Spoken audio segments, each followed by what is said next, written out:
But not all mythical creatures were monsters. The graceful Pegasus, a winged horse born from the blood of Medusa, symbolizes freedom and the pursuit of the heavens. These creatures still live on in our stories, haunting the shadows of ancient Greece and whispering through the winds of time. Which Greek mythological creature fascinates you the most? Share your thoughts and don't forget to subscribe for more legendary tales from Greek mythology. You thought fairy tales were magical. Think again.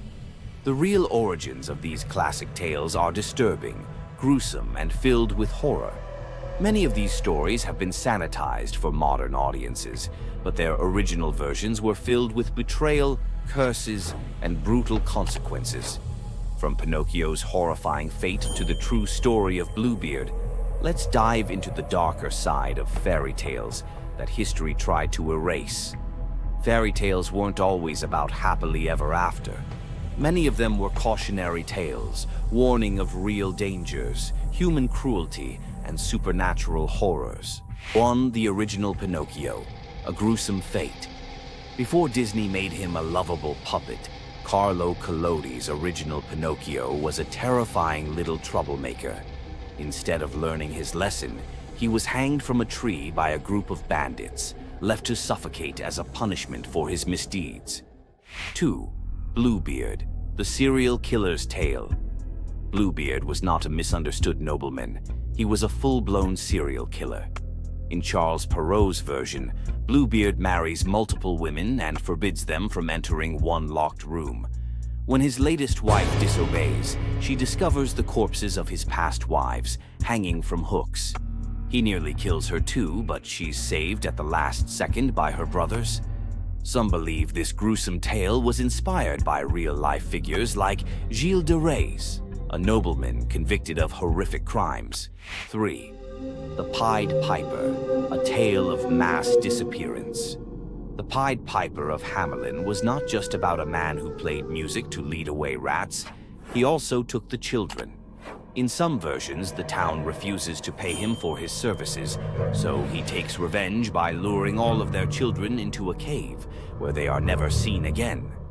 Historians believe this could be based on a real event, where an entire group of children from Hamelin mysteriously vanished in the Middle Ages. 4. Rumpelstiltskin, a vengeful trickster. In the original versions of Rumpelstiltskin, when the young queen guesses his name, he doesn't just leave. He flies into a rage so intense that he tears himself in half. In some versions, he stomps on the ground in fury, falling into a pit and disappearing forever. His obsession with taking the queen's child has led some to believe he wasn't just a trickster, but something far darker. 5. The Robber Bridegroom, a wedding night nightmare. This lesser-known grim tale tells the story of a young woman forced to marry a wealthy man. Suspicious of her husband-to-be, she follows him to his home, only to discover that he and his band of robbers murder and eat women. She watches in horror as they butcher a young girl, cutting her into pieces. Luckily, she escapes and exposes them, leading to their execution. 6. The Juniper Tree, a tale of cannibalism and revenge. One of the most horrifying grim fairy tales, the Juniper Tree tells of a stepmother who decapitates her stepson, cooks his body, and feeds it to his unsuspecting father. The boy's sister buries his bones under a juniper tree, and from the tree the boy returns as a vengeful spirit, transforming into a bird and dropping a millstone on his stepmother, crushing her to death. 7. The Girl Without Hands, a story of betrayal and survival. In this disturbing fairy tale, a poor man accidentally sells his daughter to the devil in exchange for wealth. When she resists the devil's temptations, her own father chops off her hands to fulfill the bargain. Eventually, she escapes, gains magical silver hands, and finds a happier fate, but not before enduring unimaginable suffering. Why were these stories so disturbing? Fairy tales weren't just for children. They were warnings, morality lessons, and sometimes outright horror stories meant to instill fear and obedience. Over time, many of them were altered, softened, or rewritten, to make them more acceptable. Which of these dark fairy tales shocked you the most? Want to uncover more forgotten stories and chilling legends? Subscribe now and dive into the forgotten history of fairy tales. You've heard of a goddess whose beauty was unmatched. But what if I told you that her beauty wasn't what it seemed? In fact, her allure led to some of the darkest consequences in ancient myth. This goddess, adored by many, held the power to captivate anyone with a mere glance. She was so beautiful that her charm could sway the gods, kings, and mortals alike. But this beauty came with a deadly price. The goddess we're talking about is none other than Aphrodite, the Greek goddess of love and beauty. While she is often depicted as the epitome of grace, sensuality, and allure, her beauty was more of a curse than a gift. Aphrodite's powers extended beyond just physical beauty. Her charm was irresistible, but it came at a cost. Her very presence could bring turmoil. Many heroes and kings fell victim to their obsession with her. Take Paris, for instance. His decision to choose Aphrodite as the fairest of the goddesses set in motion the events that led to the Trojan War. His desire for her beauty caused the death of thousands and the fall of Troy. But Aphrodite's beauty didn't just destroy men, it could break gods too. The tale of her and Ares, the god of war, exemplifies this. While Aphrodite was married to Hephaestus, the god of blacksmiths, her passionate affair with Ares led to chaos among the gods. Her beauty wasn't just about attraction, it caused jealousy, betrayal, and ultimately destruction. Despite her dazzling appearance, Aphrodite was also a figure of deceit and destruction, proving that beauty, when it holds such power, can be dangerous. It's no wonder the ancient Greeks warned that appearances can be deceiving. Aphrodite's beauty may have dazzled the world, but her story teaches us that sometimes what's on the surface can mask a much darker reality. So, was Aphrodite's beauty a blessing or a curse? The myths suggest that beauty, when wielded by the gods, is never what it seems. If you want to uncover more hidden truths about gods and goddesses from the ancient world, hit that subscribe button. There's so much more to explore in these captivating stories of the past. Heroes, monsters, tragedies, you know the drill. Tonight we flip the script. Some little-known tales where wit, nerve, or kindness earn outright miracles. Glass number 1 holds a bronze serpent coiled around a sprig of green, and a boy who literally came back sweeter than honey. Knossos in Midsummer smells of rosemary, sea salt, and beeswax. While the court argued harvest taxes, young Glaucus chased a bright blue lizard past the kitchens through a corridor stacked with amphorae of fermenting honey, and, because small boys fit where gods do not, straight down a ladder into the palace cellars. Down there, the air was syrup thick. Glaucus peered into a half-open jar, hoping to see the lizard's tail. One wobble, a slip, a splash. The honey swallowed his cry, sealed itself like amber, and the cellar went still except for the slow fizz of wild yeast. When the nurse discovered an empty playroom, Minos promised royal exiles, or worse, to anyone who failed to find his heir. Search parties raked the island. An oracle finally muttered, "He is where sweetness turns to gold, and the color-changing calf is the compass." Everyone stared blankly, except one messenger who remembered a traveling seer rumored to solve riddles the way bards solve rhyme schemes. Polyidus arrived soaked in salt spray and sarcasm. Minos thrust him in front of the palace's miracle calf, white at dawn, tawny by noon, black at dusk. The king demanded an explanation, and his son before sundown. The seer stroked his beard, watched the calf cycle its living palette, and smiled. "The answer is not the hide, but the eyes," he mused. At dawn, the calf watched the white sun. At noon, bronze. At dusk, onyx night. It mirrored what it beheld. So must the prince. He is hidden where color vanishes. Polyidus concluded, and descended alone into the wine-dark storerooms. Lantern raised, he located the honey amphora, whose surface held no reflections, only silence.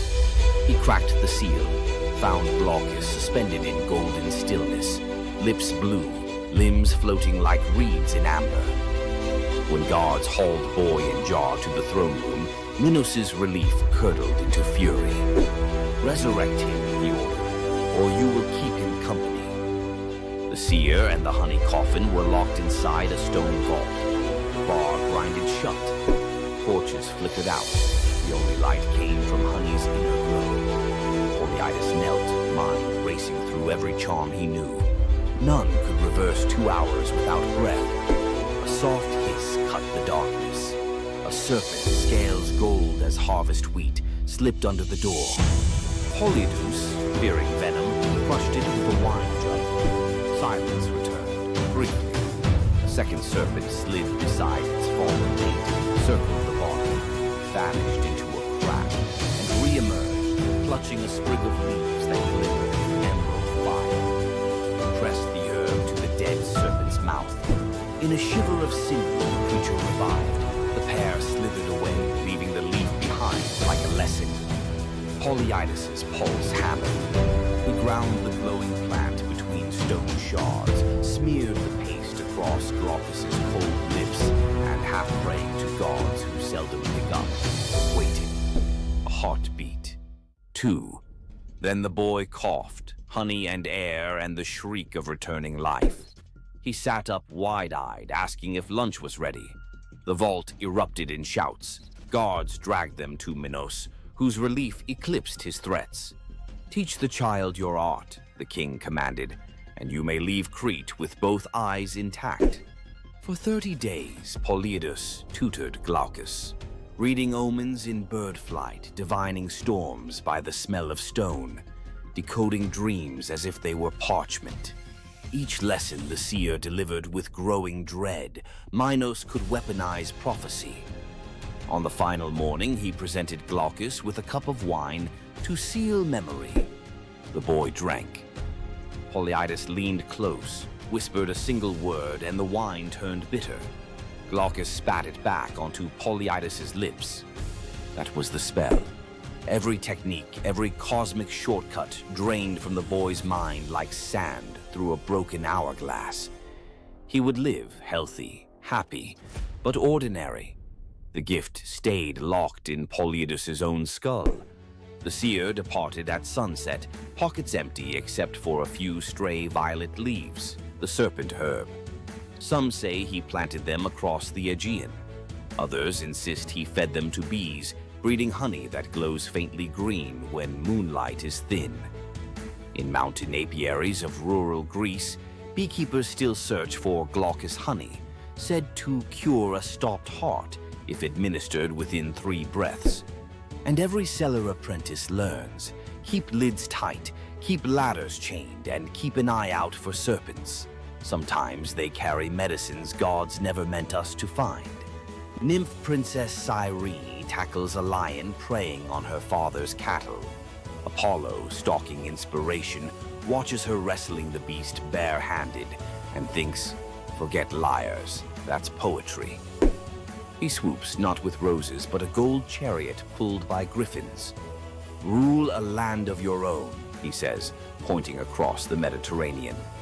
Cyrene's answer, give me a bowstring and some good soil. She rides shotgun all the way to Libya. On sun-drenched highlands, she spears the ground. Fresh springs burst. The place becomes Cyrene, namesake queen founder. Apollo immortalizes her as a long-lived nymph. Their sons include Aristaeus, future bee guru, and Eadmon, Argonaut prophet. Centuries later, Cyrenean olive oil sells for triple price in Athens. Bottles carry a tiny embossed lion, reminder that one headlock can echo into a civilization. Morning of his birth, infant Hermes crawls out of cradle, spies a tortoise, hollows the shell, strings cowgut. Voila, the first lyre. Same afternoon, he rustles 50 of Apollo's divine cattle, walking them backward to confuse hoofprints. Apollo tracks the tune of an unfamiliar instrument to a cave and catches, not a rustler, a giggling baby. Hermes begins to play. The melody melts Apollo's fury like wax. The sun god trades the entire herd plus the golden staff of herdsmen for the lyre. Contract signed before Hermes can crawl again. Apollo becomes patron of music. Hermes gains official portfolio of travelers, traders, and, ironically, thieves. Every time a guitarist hands a riff to a bandmate for mutual gain, they reenact that cave-side barter. Enslaved courtesan Rhodopis toils in a Nile Delta villa. Her only treasure, a rose-hued slipper dating to her free childhood. She washes linens in the river, humming Ionian lullabies. While drying on the bank, one slipper is whisked by a sacred falcon, messenger of Horus, who drops it into Pharaoh Psamatechus's lap during court. Kings love omens. He declares he will marry the owner. Decree echoes across gnomes. Every woman must try the slipper. Noble women sulk. The shoe fits none until desert winds guide inspectors to Rhodopis scrubbing floors. The leather hugs her heel like destiny. Pharaoh weds the astonished Greek. At festivals, Rhodopis releases doves in thanks, tying our dove myth into hers, while storytellers across the Mediterranean seed the earliest Cinderella variant. Tyrrhenian pirates spy a pretty youth on an island. Clueless, it's Dionysus in vacation mode. They abduct him, plotting ransom. Helmsman Acoetes senses trouble but is overruled. Ropes fall off as ivy coils up masts. Sweet wine floods planks. Panthers materialize, purring menace. Pirates jump ship in panic. Instead of vengeance, Dionysus transforms them into dolphins so they can atone by guiding sailors. Acoetes receives priesthood and a lifetime ticket to every Bacchic festival. Mediterranean fishermen still toss libations overboard for the merry sailors, believing every dolphin escort is a pirate making cosmic amends. On a Boeotian hillside, twin princes Amphion and Zethus debate destiny. Zethus flexes farm boy muscle, shouting, "Stone walls rise by calloused hands." Amphion replies by tuning a 7-string lyre, a gift Apollo slipped into his cradle. They inherit a dream, rebuild ruined Thebes. Zethus drives oxen and hefts limestone, but progress is glacial. At sundown, Amphion plucks a chord so pure nightingales freeze mid-song. Blocks quiver, lift and float into place. Each note a crane, each chord a pulley. Workers drop their levers and just watch. The wall grows faster than dawn's shadow. Jealous masons challenge him to raise the Cyclopean gate alone. Amphion smiles, strums a rugged minor scale. Boulders lumber across the valley like obedient elephants. Zethus, not to be outdone, times hammer blows to his brother's rhythm. For one glorious hour, hard labor becomes rock ballet. When the ramparts close, citizens cheer both sinew and song. Legends claim every stronghold thereafter leaves a lyre motif somewhere in its masonry, a secret tip of the hat to the prince who taught stones to dance. Modern acoustic engineers still reference the Amphion effect when vibration solves heavy lift problems. Princess Evadne hides an affair with Apollo. During labor, a blaze of violet light floods the barn. Baby Eamus arrives enveloped in wild violets. Fearful, she places him on the riverbank, trusting fate. Weeks later, shepherds follow a bizarre sight. Honeybees moving in arrow formation. They find the infant alive, fed by nectar dripping from the flowers around him. The shepherd who lifts the child hears a voice inside his skull. "Raise me, I'll repay you in answers." At adolescence, Apollo calls Iamus to Olympia's sacred grove. The god lays out 2 golden bowls, memory and forgetting, telling him to sip both. First bowl grants recall of every secret root in earth. Second erases the fear of sharing that knowledge. Iamis founds a bloodline of oracles famed for perfect attendance records at Delphi and Olympia. Even today, locals say a self-sown violet patch near the Alpheus River blooms out of season before big sporting events, Apollo's subtle wink that a prophecy ticket is about to drop. Young healer Melampus saves 2 baby snakes from a plow blade. Nights later, they slither onto his pillow and lick his ears with herbal-coated tongues. He bolts upright to a cacophony that suddenly makes sense. Sparrows gossip, ants debate tunnel routes, sheep rehearse lullabies. King Proteus's daughters are struck with goat hallucinations, stampeding through Argos. Melampus eavesdrops on an oak tree, chuckling with a raven. A draught of hellebore in river foam will still their frenzy. He brews it.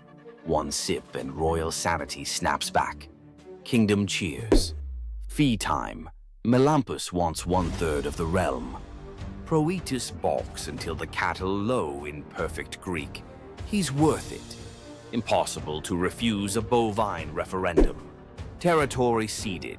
For generations, Argive herders prop a wooden ear in new barns, a reminder that real leadership might start with understanding what even a beetle has to say. Priest King Aeneas hosts Dionysus and Apollo at a midsummer feast. In gratitude, the gods bless his 3 daughters, Oeno, Spermo, Elais, with hand gestures that turn objects into wine, grain, and oil. Years later, the Achaean armada, en route to Troy anchors at Delos, supplies dangerously low. Aeneas offers help. The daughters flick wrists, and the beach is suddenly a farmer's market. Agamemnon plots to kidnap the miracle caterers for a 10-year war buffet. Dionysus intervenes. With a grape leaf touch, he turns the sisters into doves. Free to fly anywhere, grain, oil, and wine are prayers waiting to be answered. Delian festivals still release 3 white doves at dawn over picnic blankets. Fishermen swear the birds guide them to shoals fat with fish. Proof generosity multiplies even after airborne retirement. If you felt the buzz of bees and the rattle in the dark, hit like, subscribe for more long-form myth dives, and ring the bell so the next chapter arrives before the honey seals shut. Ask most people about Greek myth and you get 12 labors, a Gorgon's haircut, or a fire thief nailed to a cliff. Tonight we leave the doom scroll and open the side door. Some lesser-known legends where the gods give instead of take. Or something you love. Silence the group chat, because each tale rolls out in 4 acts, exactly like a Netflix mini-EP. First jar on the left, a polished grain of barley the size of a thumbnail. Let's pry it open. Eleusis, dusk. Fields are dust. Demeter still mourns Persephone. Villagers starve, except Triptolemus, teen son of King Celeus, who offers the goddess barley porridge cooked from his final handful of grain. Moved, Demeter turns her grief to gratitude and hands him a leather pouch of enchanted seed. Demeter's next gift is wilder, a bronze chariot yoked to 2 serpents the size of river dolphins. They hiss, but obey her touch. Fly, she tells Triptolemus, and sow the earth. He launches like steam from a kettle, dragons beating emerald wings over seas and mountains, seed flitting from his fist, taking root the instant it kisses dirt. Triptolemus lands in Scythia, demonstrates plowing, and shares bread hotter than sunrise. Their ruler Lincus smiles, then creeps into the guest hut with a dagger, planning to steal credit. Demeter's serpents coil awake, eyes phosphorescent. Steel meets scale. The goddess materializes and, with a snap, turns Lincus into the first lynx, forever stalking fields he can never harvest. Triptolemus lifts off again, safer and wiser, dragons spiraling like living irrigation lines. Everywhere wheat sprouts, famine folds, and villages invent words for thank you. When he finally parks the chariot in Eleusis, Demeter names him patron of farmers and slots a constellation, the Sower, above the autumn sky. Rural Greeks still claim that seeing twin shooting stars at harvest means Triptolemus's dragons are checking yields. In Achaean rites, stonemason Mycilus woke 3 nights running to the same dream. Hercules, lion skin reeking of cedar smoke, beckoned him across the sea to the pebble-dappled waters of Asar. Leaving one's birthplace was illegal, but divine persistence outweighs city ordinances. Neighbors dragged him before the civic tribunal. Verdicts were cast with white, acquit, and black, condemn, pebbles dropped into an urn. Mycilus prayed under his breath. As judges emptied the urn, every stone, white and black alike, shone snow-white. Gasps. No law forbade miracle loopholes, so the council shrugged and released their suddenly blameless defendant. Mycilus sailed west. At Italy's heel, he found the river Asar flashing with pale cobbles, exact match to his dream. He also found an old burial mound dedicated to a local hero named Croton, once hospitable to Hercules himself. Prophecy clicked like a lock. He founded Croton on that spot, planting the first stone in the new city wall with his own calloused hands. 2 generations later, Croton would dominate Magna Graecia in athletics and medicine, home of Milo the wrestler and Pythagoras' school. Locals still tell tourists to pocket a white pebble for courage, Hercules' ancient thumbs up. On Crete, baby Zeus hides from Cronus inside the Idaean cave. A gentle goat, Amalthea, nurses him with milk so sweet it smells of thyme. Curate's warriors clash shields outside to drown infant cries. Toddler Zeus, already wrestling destiny, grabs Amalthea's horn during roughhousing. It snaps off. Horrified, he touches the broken horn and wills it to pour ambrosia and jewels, an apology in infinite supply. The horn becomes cornucopia, everlasting symbol of abundance. Amalthea is lifted to the stars as Capella, brightest goat in the sky. Every harvest festival, Greeks tip wine from a horn-shaped rhyton, so the cave child remembers. The practice survives today in the very shape of Thanksgiving centerpieces, because one young god learned that breaking something you love can birth generosity that never runs dry. Argos prepares a grand procession to Hera's temple 6 miles away.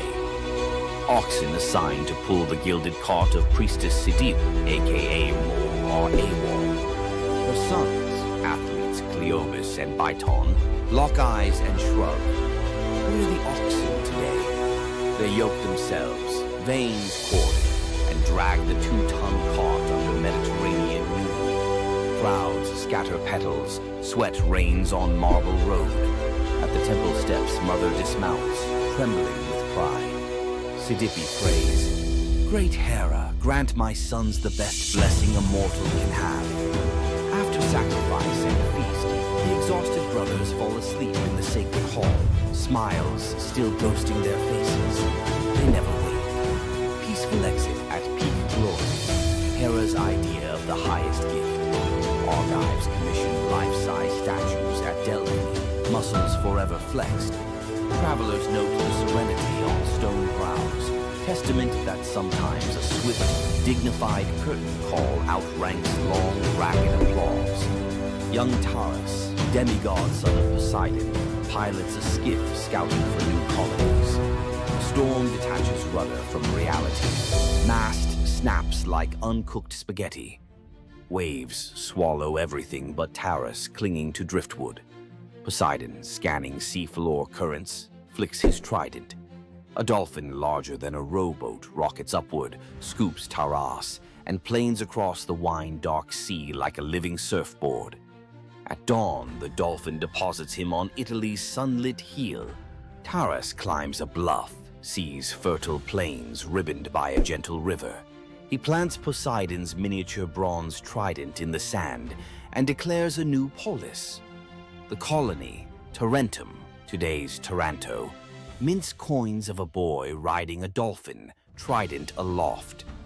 Local fishermen still carve tiny dolphins on prows, tribute to the uncanny GPS system that once delivered a founder to the perfect harbor. Aphrodite and winged son Eros picnicked amid spring anemones, boasting who could gather the loveliest bouquet. With wings, Eros predictably stuffed his basket first. Enter Peristera, a mortal handmaid collecting herbs nearby. Seeing Aphrodite's crestfallen smile, she wordlessly tipped her own armful of blooms into the goddess's basket. Eros protested, "Rules breach." Aphrodite just laughed, victory fragrant in her arms. Jealousy and Cupid's arrows share barbs. Eros flicked one tiny dart and poof, Peristera shrank into downy white feathers. Aphrodite scooped up the bewildered bird, whispering apologies and protection. Peristera, now a dove, gained a new language of coos and cloud-high freedom. The goddess decreed doves sacred henceforth, harbingers of peace and liaisons for lovers. From Cyprus to Corinth, newlyweds release white doves, so their first horizon carries Peristera's gift. Help your friends win, and you may end up airborne, emblematic, and forever cherished by a goddess who remembers favors. Cretan teenager Epimenides entered a cave seeking a stray lamb. Cool air lulled him into a nap on soft moss. When he stepped back into sunlight, the lamb was a weather-bleached skull, and his town looked upgraded.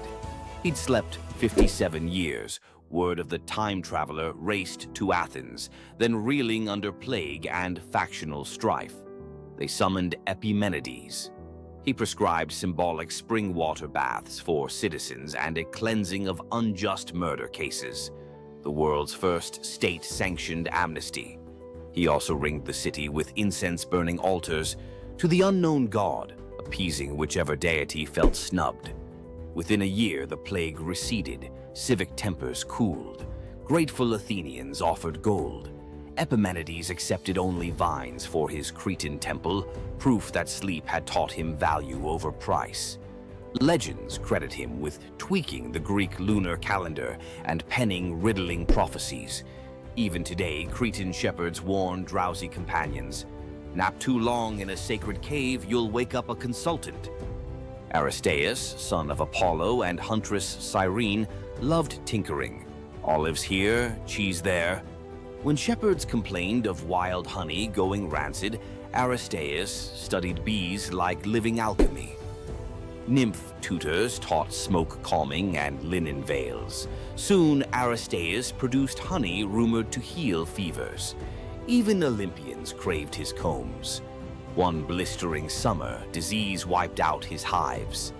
Desperate, he consulted shape-shifting Proteus, who advised a strange remedy. Sacrifice 4 bulls and leave their carcasses sealed. From decay rose new swarms, robust and disease-proof, the mythical origin of Begonia, or bee birth. Greek farmers copied the ritual symbolically with perfumed ox hides draped over empty hives at spring equinox. Aristaeus planted thyme to flavor future honey, invented the first clay smoker, and dedicated his success to the seasonal Etesian winds, ensuring cool breezes helped the bees cap wax perfectly. Modern beekeepers in Greece still call a sudden helpful wind Aristaeus's breath.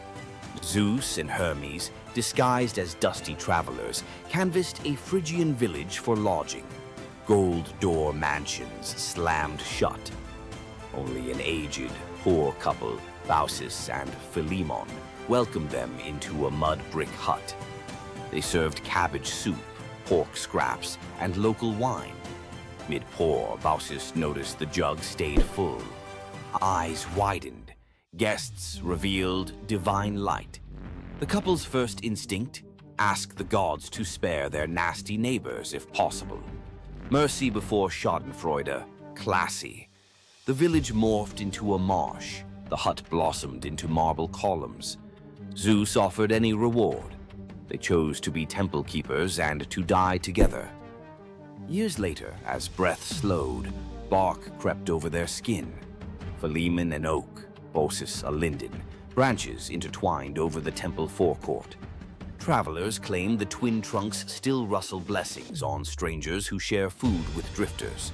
Local children leave tiny cups of soup under the roots, because kindness apparently scales from hut to eternity tree. From marble votes that rewrite destiny to bees reborn in golden sunlight, tonight's legends hum one chord. Generosity, of spirit, of risk, of welcome, catches the gods' attention faster than any heroic flex. Drop a comment naming the myth that lit you up and tell us how you'd translate its core gift into today's life. Food bank pop-ups, urban beehives, pop-up nappies. Best idea gets animated into next episode's intro. Your username in ancient Greek graffiti. If tonight rekindled your sense that the universe sometimes rewards the generous, like the video, subscribe for more secret corridors of myth and tap the bell so the algorithm's dolphin swims our next story straight to you. Until then, keep a white pebble in your pocket, a spare bouquet for a stranger, and an ear attuned to wind that maybe, just maybe, started in a very old apiary. Imagine being one of the greatest hunters in the world, known for your unmatched speed and skill. But despite all your abilities, your destiny is determined by a simple golden apple. Let me tell you the tragic tale of Atalanta, the huntress who couldn't escape her fate. Atalanta was abandoned at birth by her father, Zeus, who didn't want a daughter. Left to die in the wilderness, she was raised by a she-bear, learning to hunt and survive. As she grew, Atalanta became a legendary warrior, her skills in hunting unmatched. But no matter how great she became, she could never escape one thing, her prophecy. A prophecy foretold that Atalanta would only marry a man who could outrun her in a race. As the years went by, many suitors came, eager to win her hand. But Atalanta, fiercely independent, defeated them all. Her speed was unbeatable, and no man could match her skill. Then came Medea, a brave hero who had heard of Atalanta's strength and beauty. Unlike the others, he didn't boast about his abilities. Instead, he came prepared with a plan. Medea, knowing Atalanta's curse, asked the goddess Aphrodite for help. She granted him 3 golden apples, which he used to distract Atalanta during their race. As Atalanta raced ahead, confident of her victory, Medea tossed the apples one by one in her path. The golden apples were so beautiful, they distracted Atalanta just enough to slow her down. In the end, Medea won the race, and Atalanta was forced to marry him, despite her reluctance to give up her independence. But the story doesn't end in happiness. Atalanta and Medea's marriage was plagued with regret. Atalanta, still driven by her need for freedom, felt trapped by the very love she couldn't escape. And in the end, Medea, whose destiny was also marked by the gods, tragically died before she could ever truly be free.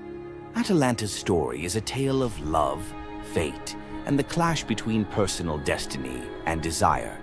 Despite her unmatched strength and independence, her fate was sealed by love, and her story remains a tragic reminder of how even the most powerful can be brought down by what they cannot control.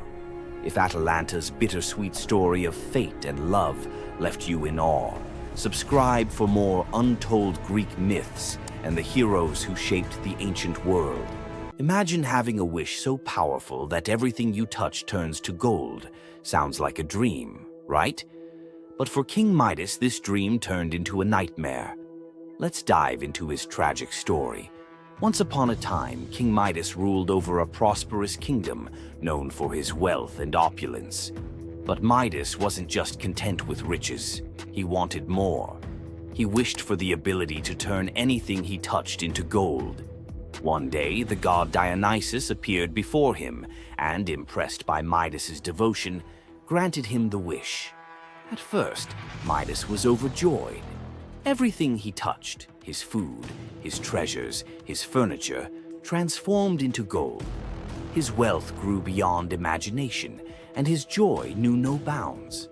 But soon, Midas realized the curse of his wish. He touched a rose, gold. He touched his food, gold. Desperate for a meal, he tried to drink water, gold. In horror, Midas realized that even his daughter, whom he loved dearly, turned into a lifeless golden statue when he touched her. Furious with the consequences of his greed, Midas begged Dionysus for mercy. The god, seeing the king's suffering, told him to wash in the river Pactolus. And in that moment, Midas's golden touch was taken away. The river's waters, now imbued with Midas's curse, carried gold downstream, forever tainting the land. King Midas's story is a reminder that greed often blinds us to the consequences of our desires. His once prized gift became his greatest curse, teaching us that not all treasures are worth the price. If King Midas's tale of power and greed left you thinking, make sure to subscribe for more epic Greek myths and their timeless lessons. Stay tuned for more stories of fate, love, and the god's wrath. Loki's punishment was brutal. Bound deep within a cavern, his body lashed to 3 jagged rocks with the entrails of his own son. Above him, a serpent hung poised, venom dripping relentlessly onto his exposed skin. This scene, drawn from the poetic Edda and the prose Edda, became a symbol of both divine vengeance and suffering that echoed through Norse legend. But the gods never counted on one presence: Sigyn, Loki's faithful wife. Her hands trembled as she knelt beside him, catching each drop of poison before it could sear his flesh. Her quiet devotion became a fragile shield against the god's wrath. Why did she choose loyalty over escape? The answer reveals a truth about love that endures even when the world itself seems lost to darkness. Yet before the cavern, before the venom and the silence, there was a betrayal that shook the heart of Asgard. Baldur was the light of Asgard, cherished by gods and mortals alike. His laughter filled the halls, a warmth that even the golden apples of Idun could not rival. When ominous dreams began to trouble him, his mother Frigg, desperate to protect her son, secured oaths from every creature and object in existence never to harm him. All, that is, except the mistletoe, too slight, too innocent to warrant suspicion. Loki saw opportunity in what others dismissed. He fashioned a dart from that fragile branch and sought out Hoder, Baldur's blind brother. "Here," Loki murmured, placing the weapon in Hoder's uncertain grasp, "let me guide your hand." The dart struck its mark. In an instant, Baldur's light was snuffed out, his presence gone from the world. The gods stood in stunned silence, their joy shattered. Loki lingered in the shadows, the faintest smile on his lips, before slipping away unseen. The prose Edda tells us the pyre burned for 9 nights. Baldur's wife, Nanna, overcome with grief, cast herself onto the flames, her spirit entwined with his. The gods heaped treasures upon the funeral bier, Odin's ring Draupnir, Baldur's own ship Hringhorni, to honor him, but no offering could fill the void left behind. The air grew heavy with suspicion. As the smoke twisted skyward, word spread of an old woman whispering to Hoder in the moments before the fatal blow. When Thor forced the truth from a trembling servant, silence fell like a shroud.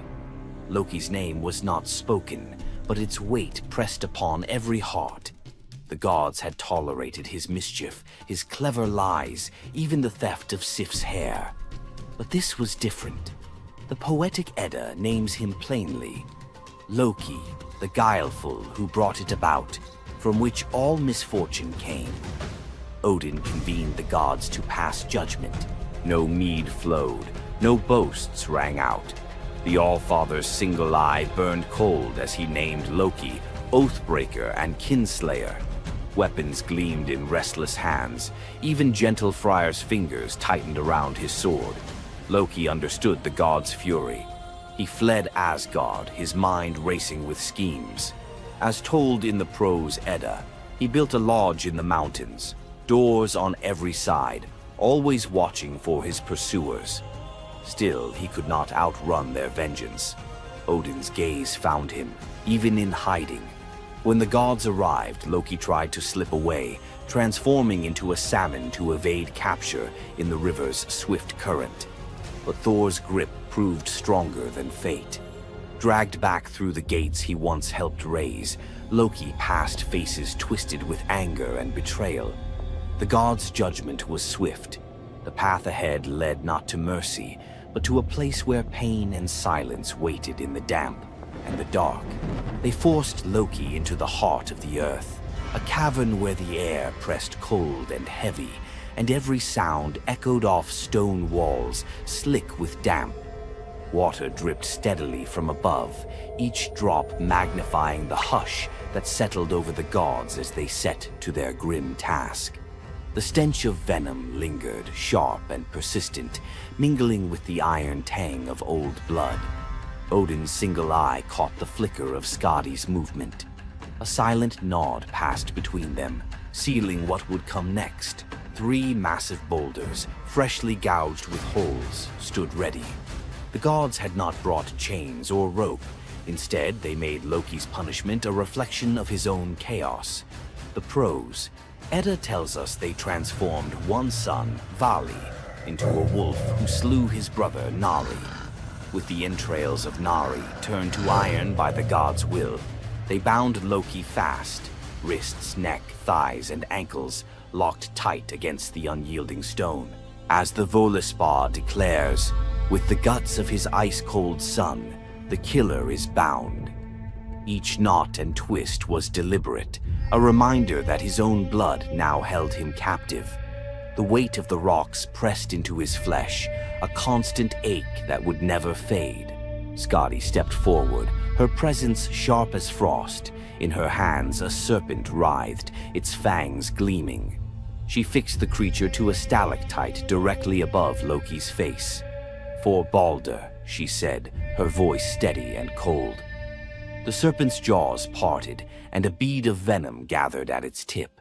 It hung for a moment, then fell. Loki's scream reverberated through the cavern, his body arching in agony as the venom burned into his skin. The pain was relentless, searing into bone, and the world above felt its echoes, earthquakes shaking Midgard, rivers shifting, the roots of Yggdrasil quivering. The gods watched in silence, their faces unreadable. Justice, they believed, had been served. As the serpent's venom continued its slow assault, the rhythm of torment became all-consuming. The next drop formed, poised to fall. Then a figure emerged at the edge of the chamber, a woman, silent, a wooden bowl cradled in her hands. Sigin's arms were blistered, her sleeves stained, but her grip was unwavering as she stepped into the circle of pain. The cavern held its breath. Sigyn knelt, her presence a quiet defiance. The venom hissed into the bowl, wood darkening with each drop. The gods turned away, their judgment complete, but the story within the cavern was only beginning. The bowl rested in Sigyn's hands, its wooden sides polished by hours of silent endurance. She knelt on the cold stone, skirts bunched beneath her, and waited for the serpent's venom to fall. The first drop struck with a hiss, a thin wisp of smoke curling up as Loki's breath caught in his throat. She kept her gaze fixed on the bowl, her resolve anchored by the rhythm of her task. Time unraveled in the cavern, marked only by the relentless cadence of the venom. Drip, catch. The liquid sizzled as it struck the wood, the heat seeping through Sigyn's calloused palms. Each shift of her grip was subtle, a quiet adjustment to keep the bowl steady as her arms ached. Above, the serpent's shadow twisted over the stone, its coils unmoving, its venom gathering in slow, deliberate drops. Loki whimpered, bracing for pain that had become his constant companion. The sound of his dread was sharper than his cries. The air hung heavy with the stench of scorched flesh and the metallic sting of poison. The darkness pressed in, broken only by the faint glimmer of Sigin's tears as they mixed with venom in the bowl, each drop a testament to her resolve. The silence between drops was punctuated by Loki's ragged breaths and the distant echo of water dripping from the cavern walls. Sigin's world narrowed to the weight in her arms and the threat above. The bowl filled, the venom rising perilously close to the rim. Sigin's muscles trembled, but she did not let her grip falter. When at last the bowl brimmed, she had no choice but to turn away. In that brief moment, as she emptied the venom onto the rocks, Loki's body convulsed, his scream raw and unrestrained. The poison ate into the stone, leaving blackened scars as Sigyn hurried to wipe the bowl clean and return to her vigil. For time beyond reckoning, Sigyn remained. The myth offers no window into her thoughts, only the image of her kneeling, unwavering as Loki's mind splintered under the weight of his agony. Was she remembering laughter in sunlit halls, or simply unable to imagine leaving him alone in the dark? The venom's rhythm never changed. The bowl would fill. Loki would suffer. Sigyn would endure. In the hush that followed each scream, a question lingered, one that neither gods nor mortals could answer. Love in the dark was never simple. While the gods turned away, Sigyn remained, her presence reshaping the meaning of Loki's punishment. His betrayals had echoed through Asgard, yet her loyalty was a force the gods never expected. The Eddas offer no window into Sigyn's thoughts, recording only her actions. Blistered hands, a steady bowl, venom caught before it could sear flesh. This silence leaves space for us to wonder. Was it love that held her there, or a deeper sense of duty, something older and more enduring than the gods' own laws? Loki, once the master of deception, now depended on the mercy of the one he had so often left in the shadows. When the bowl overflowed and Sigyn turned away, each drip crept like fire through him, twisting his features in agony. His eyes, when they met hers, flickered with both gratitude and resentment. He needed her, but the venom's torment mingled need with bitterness. Still, Sigyn returned every time, catching the next drop before it could fall. The myths do not say what passed between them in those moments, only that she stayed, her resolve unbroken. Scholars often call Sigyn the embodiment of loyalty, the ultimate symbol of spousal devotion. Yet, her sacrifice was more than an act of love. It was a quiet rebellion. By kneeling in the cavern, she defied the gods' vision of justice. Odin had crafted Loki's punishment to be absolute, to break him alone in the dark. Sigyn's refusal to abandon her husband became a shield, her presence a silent protest that denied the gods complete victory. The Eddas never assign her a motive, leaving modern readers to fill the silence with their own questions and interpretations. Was her endurance an act of compassion or a challenge to the order imposed by the gods? Each drip marked the passage of time, each bowlful a measure of suffering and steadfastness. Loki's laughter, once quick and sharp, faded into broken gasps. His words, sometimes curses, sometimes pleas, found no purchase. Sigyn's hands grew raw and ruined, but she did not falter. The cycle of pain and mercy continued, unbroken. In the end, it was not just Loki who endured the gods' punishment. Sigyn's vigil transformed it, turning isolation into a shared ordeal. In the darkness, her silent defiance and unwavering love became part of the myth, a testament to the power of presence, even when the world has turned away. Sigyn's vigil stands as one of Norse myth's quiet marvels, a steady presence in the shadows, her strength measured not in battle, but in endurance beside the one the gods condemned. As Loki writhed beneath the venom's relentless burn, Sigyn's hands never wavered. The Eddas remember her not for words or deeds of glory, but for the silent rhythm of her care. Her story reminds us that sometimes love endures in darkness. Sigin's vigil continues until the twilight of the gods, Ragnarok, whenever that may come. Would you have stayed? If Sigin's silent strength moved you, let us know in the comments or share your favorite Norse hero below. Imagine a woman so terrifying that a single glance from her could turn anyone into stone. Medusa, a name that echoes through history as a monster, a villain, and a symbol of pure horror. But what if everything you thought you knew about her was wrong? Medusa wasn't always a monster. Her story is one of betrayal, injustice, and a curse she never deserved. She wasn't born a villain. She was made into one by the gods themselves. But even as a victim, she found a way to turn her tragedy into power. Today, we'll unravel the myth of Medusa and discover the deeper truth behind her story. From her tragic origins to her transformation into a feared Gorgon, to her epic confrontation with Perseus. This is the tale of Medusa like you've never heard it before.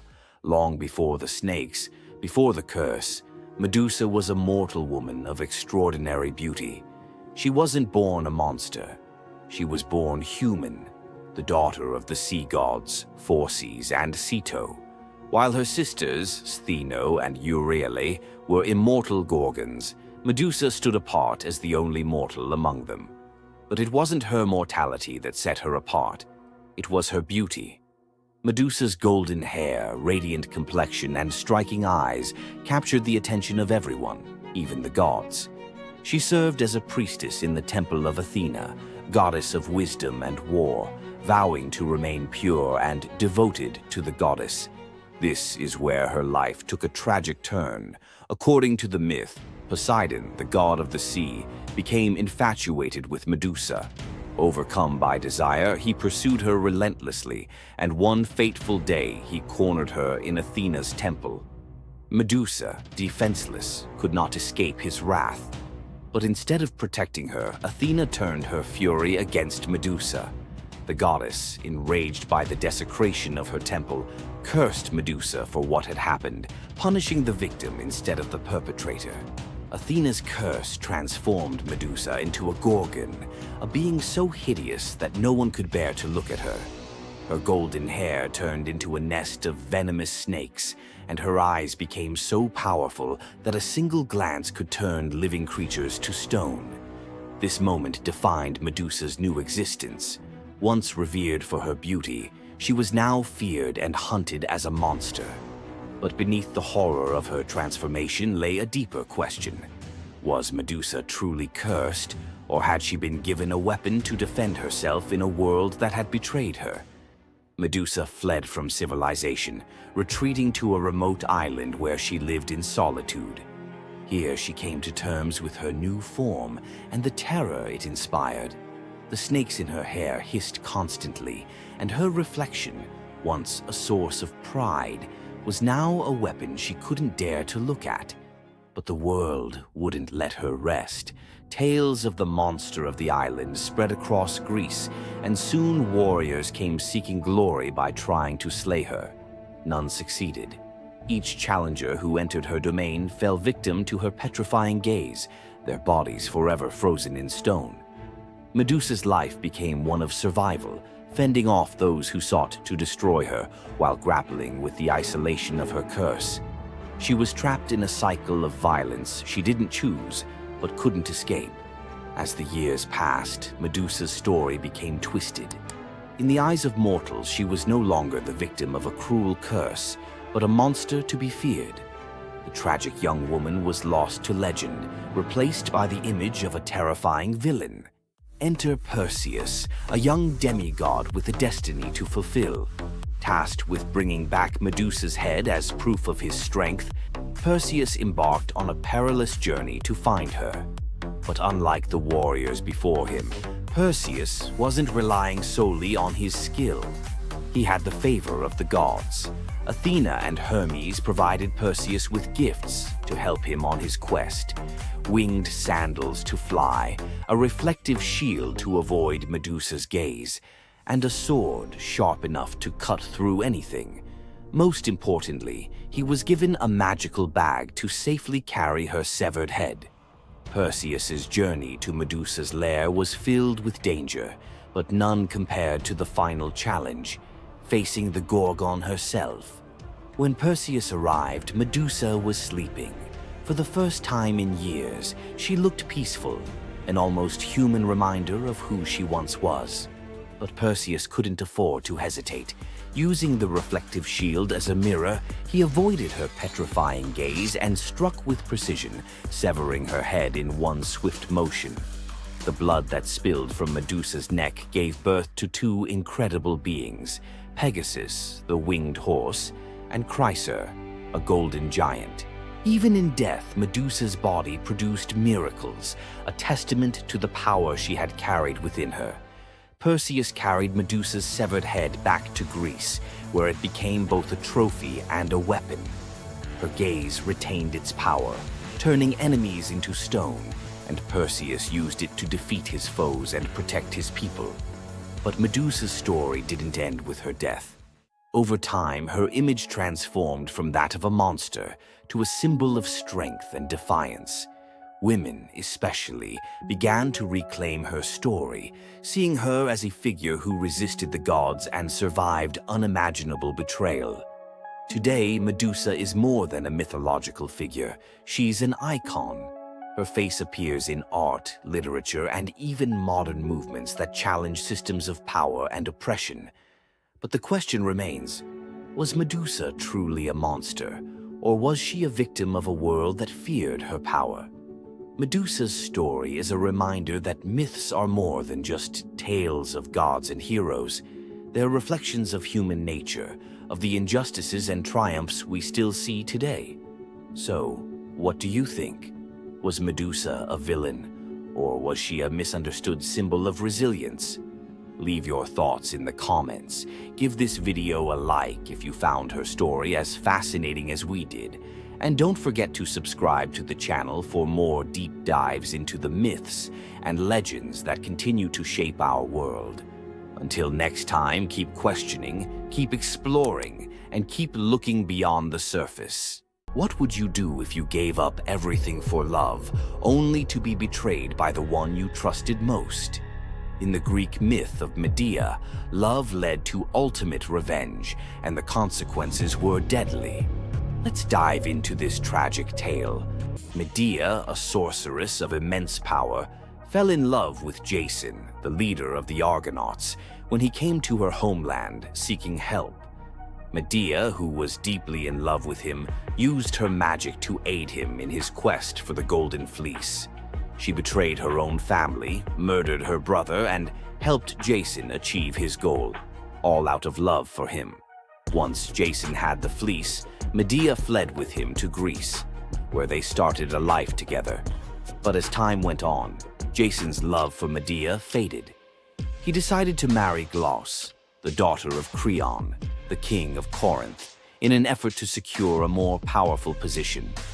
Medea, heartbroken and furious at the betrayal, decided to exact her revenge. She used her powers to craft a poison so deadly that it would burn Glauce alive when she put on a beautiful dress that Medea had sent her as a gift. But Medea didn't stop there. In her grief and rage, she murdered her own children, Jason's children, to ensure he would suffer the most for his betrayal. The pain of losing everything she loved was unbearable, and Medea, having left nothing behind but destruction, fled to Athens, leaving Jason to wallow in his sorrow and regret. Medea's story is a tragic reminder of the destructive power of betrayal and the extreme lengths to which love can drive someone. Sometimes love is not only blind, but it can also lead to devastation and vengeance. Does Medea's vengeance leave you thinking about the darkest side of love? Subscribe for more ancient Greek myths filled with twists, power, and passion. What makes Zeus, the mighty king of the Greek gods, one of the most fascinating figures in mythology? Is it his unparalleled power over the skies, his cunning strategies, or the sheer drama of his endless affairs?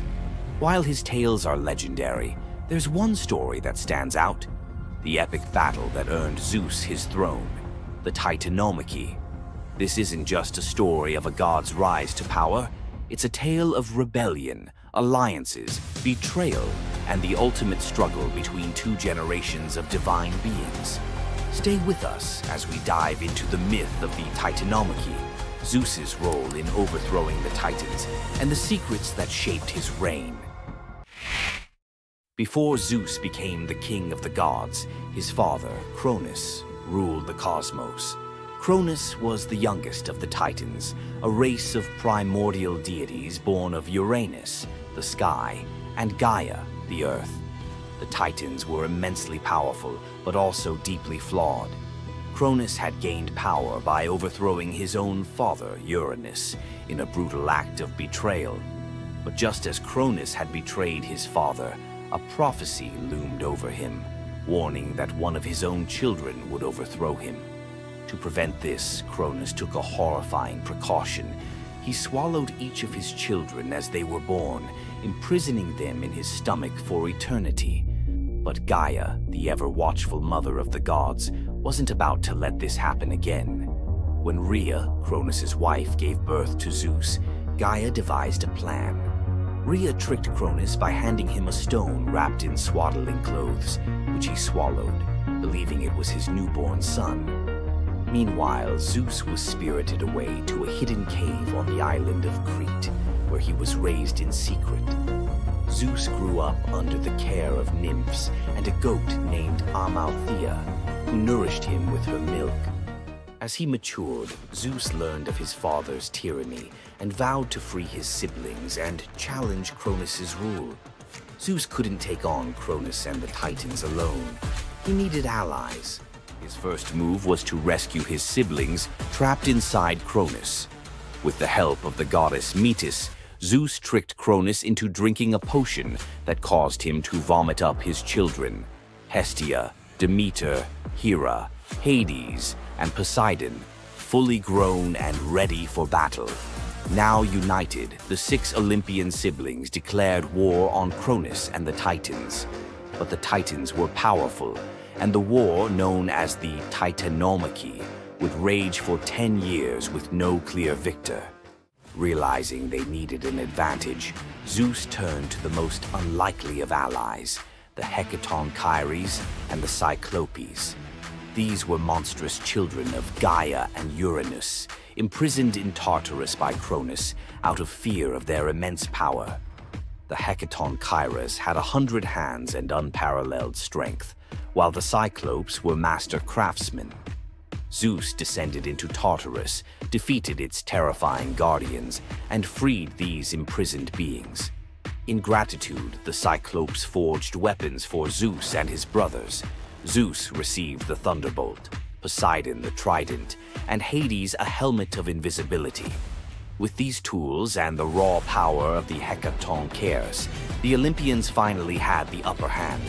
The final clash of the Titanomachy was a cosmic spectacle. The Titans, led by Cronus, unleashed their full fury, shaking the very foundations of the universe. Mountains crumbled, seas boiled, and the skies erupted in chaos. But Zeus and his allies were relentless. Zeus hurled his thunderbolts with unerring precision, scorching the battlefield and scattering the Titans' ranks. Poseidon unleashed massive earthquakes, and Hades used his helmet of invisibility to sow confusion among their enemies. The Hecatonchires proved invaluable, hurling massive boulders with their 100 hands, overwhelming the Titans. One by one, the Titans fell, their immense power no match for the combined might of the Olympians and their allies. Cronus was the last to fall. Zeus struck him down with a thunderbolt so powerful that it split the skies. With Cronus's defeat, the Titanomachy was over. With the Titans defeated, Zeus and his siblings faced a choice: what to do with their vanquished foes. In a move both strategic and ruthless, Zeus imprisoned the Titans in Tartarus, deep within the underworld, where they would remain for eternity under the watchful eye of the Hecaton Kyries. Zeus then divided the cosmos with his brothers. He claimed the skies as his domain, Poseidon took the seas, and Hades ruled the underworld. Together they established the rule of the Olympians, with Zeus as their undisputed king. But the Titanomachy left scars. Gaia, enraged by the imprisonment of her Titan children, gave birth to new monstrous beings to challenge Zeus's reign. Among them was Typhon, a creature so fearsome that even the gods trembled before him. Typhon's battle with Zeus is another story for another day, but it serves as a reminder that power in the ancient world was never secure. Zeus's rise to power marked the beginning of a new era, but his reign was anything but peaceful. While he was the king of the gods, his rule was marked by constant challenges, from rebellious mortals to jealous deities and his own unquenchable desire for love and control. Zeus was both a protector and a tyrant, a figure who inspired awe and fear. His thunderbolts were a symbol of justice, but they were also a tool of destruction. He fathered countless children, both mortal and divine, and his many affairs often sparked conflict among the gods. Yet, despite his flaws, Zeus's rule brought stability to a chaotic world. Under his reign, the gods established order, overseeing the realms of humans and maintaining the delicate balance between earth, sea, and sky. The myth of Zeus and the Titanomachy isn't just a tale of war. It's a story about the cycles of power and rebellion. Just as Zeus overthrew Cronus, who had overthrown Uranus, Greek myths suggest that even the mightiest rulers are vulnerable to the forces of change. Zeus's story reminds us that leadership comes with its own set of challenges. It's not just about gaining power, it's about maintaining it, often at great cost. Zeus's rise to power is one of the most thrilling tales in mythology, filled with battles, alliances, and sacrifices. But what do you think? Was Zeus a just ruler, or was he simply another tyrant destined to fall like the Titans before him? Let us know your thoughts in the comments below.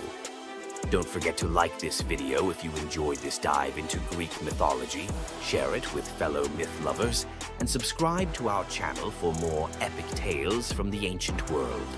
Until next time, remember, the gods may rule from above, but their stories remind us of the struggles we all face below. Tonight you'll meet the nymph whose beauty made Hades plant a forest in her image, a lover who weaponized an apple to hack a goddess's marriage laws, a king who may have raised the dragon that ate his island, a prophet who lived 7 years as each sex and paid with his eyes.